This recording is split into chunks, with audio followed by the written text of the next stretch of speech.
All right, how's everyone doing today? Woo! Yay! So today I'm going to be talking about gathering intentionally and having meetings that feel special. So for those of you who I haven't had the chance to meet yet, I'm Chrissy. I'm a delivery lead at Labs. And in typical delivery lead fashion, I am here today to talk about meetings. So what made me want to talk about meetings? So a few months ago, I was participating in a workshop at the She Hive, and the facilitator was really trying to ingrain in us the importance of closings and why signifying the end of something is very important. So she started, for example, she told us about something called flash paper, which is pretty much some paper you can get off Amazon. You write down something you want to get rid of, and you burn it. And it fizzles out, and it looks really fun. So I pulled her to the side, and I said, "Where'd you learn this stuff?" And she recommended that I read the book, The Art of Gathering by Priya Parker. So in this book, she covers a lot of gatherings, but they're typically larger in size. So think of your weddings, birthday parties, things of that nature. So after finishing the book, I started to think about how can I translate this into my everyday life. So, of course, as bad as we want meetings to go away, they probably will outlive us all. And they've been around forever. So with that being said, I'm also learning right now, so this topic is very exploratory to me as well. So I'm here today learning with you all. So speaking of things that will likely outlive us all, here are a few of them. Cher, Betty White, and meetings. And after the world ends and the dust settles, someone's definitely going to say, we should have a meeting to discuss next steps. All right, meetings, a brief history. So Erica recommended that I come up with a pun for this one because meetings are not brief usually, but this part will be. So while I was preparing for this talk, I had the opportunity to do a lot of research, and I came across a lot of cool tidbits. For example, there was this guy, Austin Yordanov, who back in 1945, he invented the first device that could be used for conference calling. So of course that led to things that we know now as three-way, Skype, Google Hangouts, those types of things. So in addition to Yordanov, a few other topics I want to highlight that pretty much show what a productive meeting could look like, starting with the first one, the Greek assembly. So the Greek assembly, which is also known as ecclesia, they started around 462 BC. So prior to this, meetings, the council of this time, they would kind of make all the rules around legislation and how people and citizens would be doing things. So this assembly would gather a few times a month, and they would talk about things like how to declare war, military strategy, and how to elect officials. So the citizens, no matter what their class was at the time, everyone had the opportunity, and by everyone I mean all the males there, because women were not allowed to come to these. They were allowed to speak freely without any repercussions. And it was required that the boules or the leaders of these forums, that they provided an agenda beforehand so that citizens could decide whether or not this was something that they needed to attend. So in order to have a quorum, they needed 6,000 people to show up. So that's a lot. So the agenda had to be really tight and concise so that people would actually come. And this is how democracy as we know it came to be. So the next one, you all may be familiar with this one. This is the infamous Snowbird, Utah meeting. So back in February of 2001, 17 software developers landed at the Snowbird ski resort in Utah. So they weren't there for anything in particular, just like whatever the 2001 version of self-care was. So I don't know what the hot word for it was back then. So, however, this quickly turned into something phenomenal. So they got together and they started to think about how can we make software development better. So up until this point, software was being developed using the typical waterfall methodology, which pretty much says all the requirements up front, you have a set deadline, and set budget. So that wasn't really working because by the time their products would get to the market, they were full of bugs and they were often outdated. So these 17, also males, they got together, they brainstormed, went back and forth, and by the end of the trip, they came up with what we now today know as the Agile Manifesto. So what made these two meetings significant and special? So though these meetings weren't very diverse, of course, all male attendees for both of them, they all embody the 4 meeting principles that we are getting ready to discuss.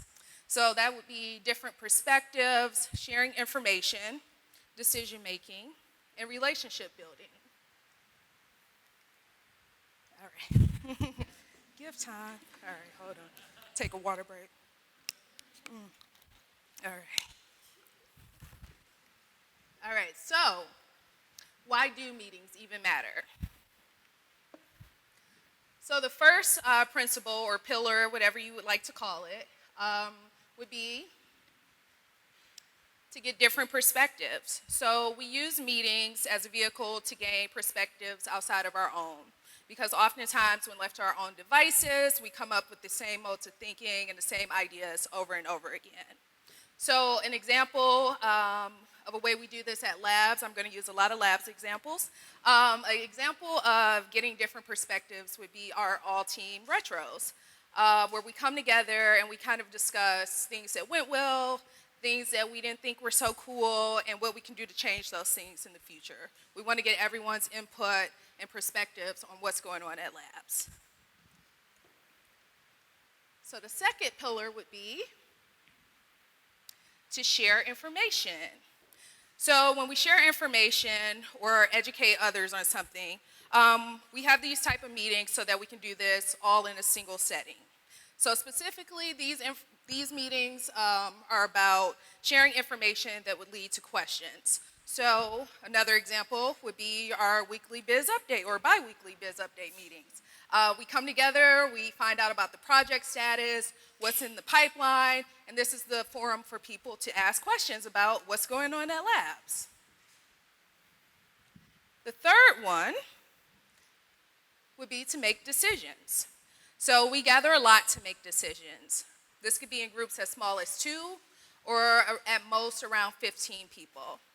So this is a time for discussions and how to solve a problem that may affect others, other parties that are involved in this conversation. So think team huddles, post-stand-up conversations, things of that nature. And the fourth and final one is to build relationships. So I like to think of these as our fun meetings. These meetings can center around team building, getting to know one another, or just rallying the troops. We do a lot of this. I think we have a good handle on this one. All right. And a great quote I found from some senior executive in pharma. Meetings are the cultural tax we pay for the inclusive learning environment that we want to foster. So these are just the 4 primary reasons why people gather or meet. And they can easily be broken down into other subcategories like meeting to share information or share inspiration, meeting for negotiations and things of that nature. So meetings matter because, as the Avengers say, one is better than one. So ultimately, one team is better than one person with one way of doing things. Yes, I got to use Park and Rec's gifts. All right, gotta get the water. Okay. So now, how do we gather intentionally? So now we have an understanding of why meetings matter, but that's still pretty surface level. And in order to have meetings that feel like a special occasion, we need to focus on how to gather intentionally. So a few numbers on meetings, specifically in America.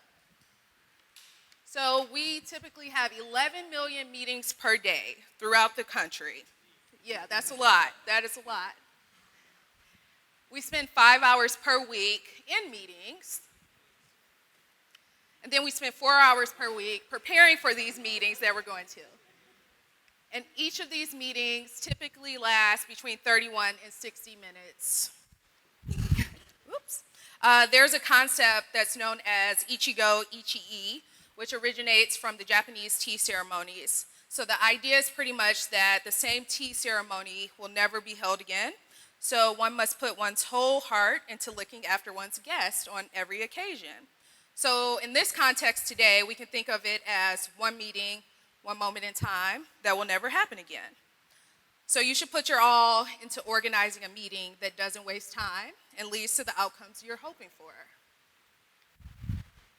All right, so the first one is to have a clear purpose. So by a show of hands, how many of us have been summoned to meetings where the purpose was extremely vague? Okay, yep, that's a lot of us. Cool, so we can all relate to that. So I think it's reasonable to assume that the person that was inviting you to this gathering wasn't just trying to waste your time. They just didn't have the systems in place to know that there was a better way to do this. So if you're someone that's getting ready to schedule a meeting or put something up on Eventbrite or anything like that, you need to stop and define your purpose first. So think about these things before heading over to Google Calendar. What do you hope to get out of this meeting? So circling back to our 4 principles from a little earlier, are you hoping to get a different perspective? Are you hoping to share information? Are you hoping to make a decision? Or do you want to try to build relationships? So figuring out your desired outcome first brings focus to a meeting and allows people to make better decisions about whether they need to be there or not. So your purpose should always be as specific as possible. But if it's disputable, that's still a good thing because you can kind of poke holes in it to see, oh, I should probably tighten this up a little bit more and look at it from all different angles before you send out an invite. What makes your meeting different from all the other ones? So yeah, you need to have a meeting to come to a decision, but how will you ensure that you're simply not gathering folks just to sit around and brainstorm and not leaving the meeting without any actionable items to take with them? So really think about what you want to be different, how your outcome can be different, and think back to the Ichigo Ichi-e concept. Oops. All right.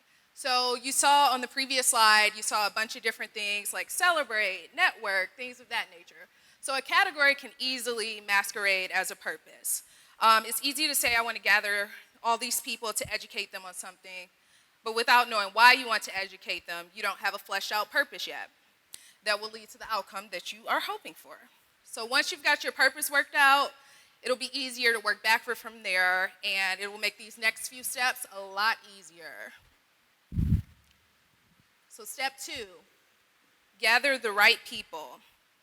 So now you have your purpose in hand, and let's say that the meeting, the purpose behind your meeting is to build an internal roadmap for your project team and to reach some type of agreement around it. So that's a solid purpose. Now the question is, who should be involved in this meeting?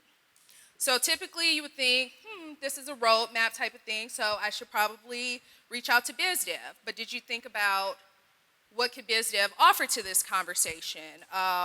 What can they, since this is a team level agreement, what makes their presence there different? So really think about this. And this leads to my next point, which is size. So the size of a gathering shapes what you will get out of people when you bring them together. So a few years ago, I thought it was a good idea to have a girls' trip. And I wanted to get all of my friend groups together for the first time. I was like, this is gonna go great.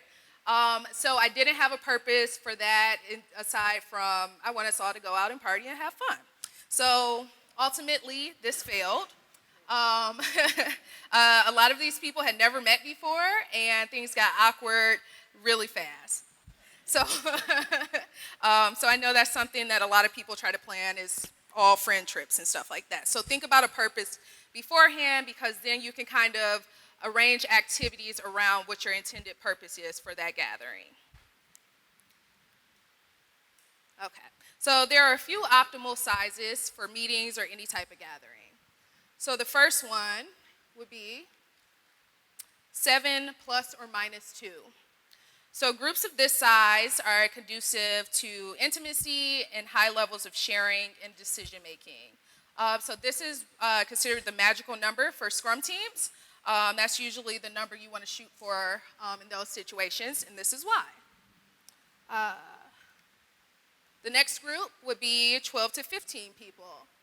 So this is the optimal group size to offer diversity of opinion, and people still feel connected and comfortable asking questions, and discussions can easily be tailored to their goals.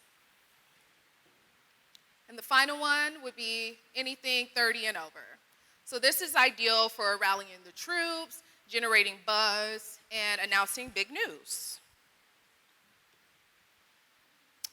And our third and final one is figuring out your when and your where. So the when.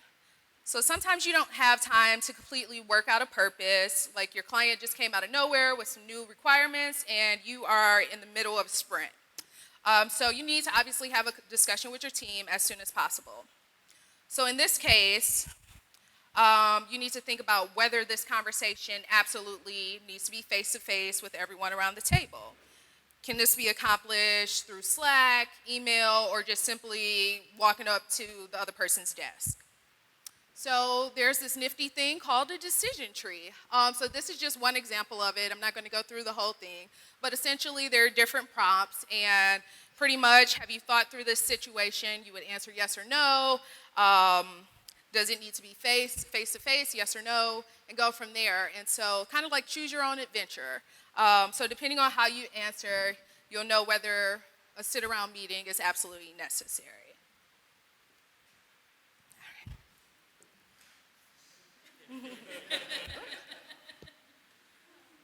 All right, so next, figuring out the where. So people are affected by their environment, and you should host your gathering in a place and context that serves your purpose. This is from the author of The Art of Gathering, Priya Parker. So thinking back to your purpose, where's the best place to gather that will facilitate the discussions that you're hoping to have? If your intention is to create a space where people can be vulnerable and intimacy can be had, the smaller the better. So think of coffee shop meetings, gathering in a small conference room, or just huddling at your desk. If your intention is to have folks come up with fresh new ideas, think about the idea of displacement, so getting people out of an environment that they're comfortable in. This helps people come up with fresh new ideas, and it expands their mind. So in our case, this would be just as simple as going over to WeWork for a team meeting. And if your intention is to rally the troops or share some big news, you likely need a bigger space to get all the people you can into one room, like the bleachers on the 5th floor. All right, whoops, I think that's the next one. Okay.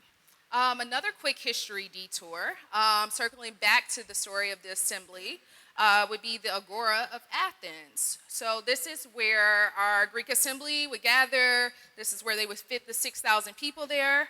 And Agora literally translates into the gathering place. So the Greeks understood that you needed to have a large open space where people could easily find it. It was right in the center of everything. So everyone knew exactly where to go. It was easy for them to get there for these discussions. And plus they needed 6,000 people, so had to make it as easy as possible. I also think that the Agora crosses displacement off the list because from the pictures I found on Google, I saw a lot of stone seating, and no one wants to sit on a slab of stone for more extended periods than necessary. All right. So at this point, you should feel a little more equipped to send out that meeting invite. So let's just go over a few tips for your next meeting. All right. Tip number 1, attach a detailed agenda that summarizes your purpose in your invites. This allows people receiving your invite to know exactly why they've been handpicked, and they can start thinking about what they can offer the conversation beforehand. Tip number 2, try to send out questions before your gatherings. So if possible, try to send out these questions with the agenda so that folks aren't caught off guard and they have time to prepare, and no one's time is getting wasted. So keep in mind that some people think better in the moment and others need time to think before trying to offer any type of solution. And this also allows you as a facilitator to kind of get the conversation back on track if necessary.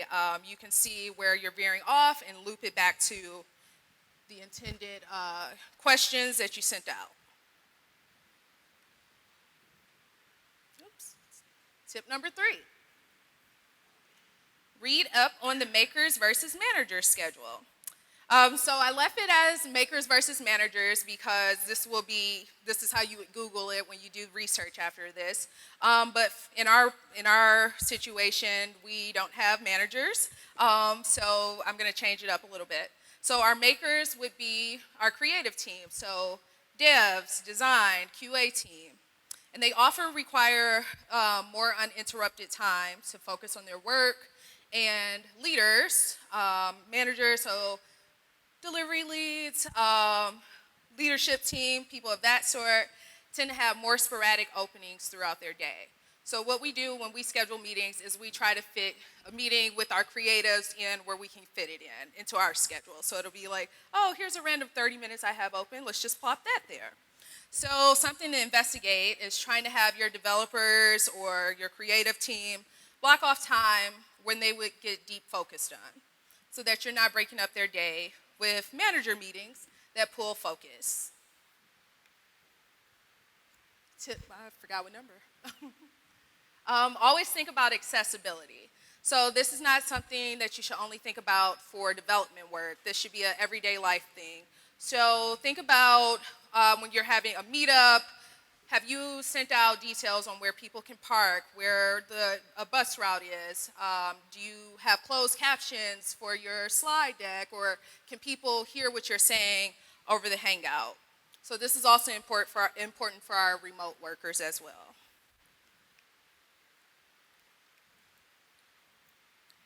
Find small rituals or hacks that you can start or end your meeting with. So some cool things that I've seen done at Labs is the whole thing of if you're working remote, then you need to show us your animals. So that's a cool way to build a relationship with your team, and who doesn't want to see cute cats and dogs and stuff? Another cool thing is thumb balls. So thumb balls are pretty much soccer balls where each spot has a prompt on it. So for a team fun activity, you can go buy a soccer ball from Dick's Sporting Goods or something and let everyone write in a prompt. And so basically at the beginning or end of a meeting, you would toss around the ball, and wherever your thumb lands, that's the prompt that you answer. So it takes like 10 minutes to go around a small group, and it's pretty fun. And the last tip is pull out those adult coloring books or crossword puzzles or anything like that. So this sounds weird, but this can help people decompress, and it promotes active listening in a group setting. So there are loads of tips and tricks out there. I didn't want to do too much of a deep dive. So I would encourage you all to discover some more of your own and kind of test things out and see what works for you, see what doesn't. So that's the end. So we've learned a lot about meetings, and probably more than we thought we'd ever need to know. So going back to something from earlier, meetings will likely outlive us all. So let's at least make them as enjoyable and productive as humanly possible. So remember to have a clear purpose, gather the right people, nail down your when and your where, and you should be all right.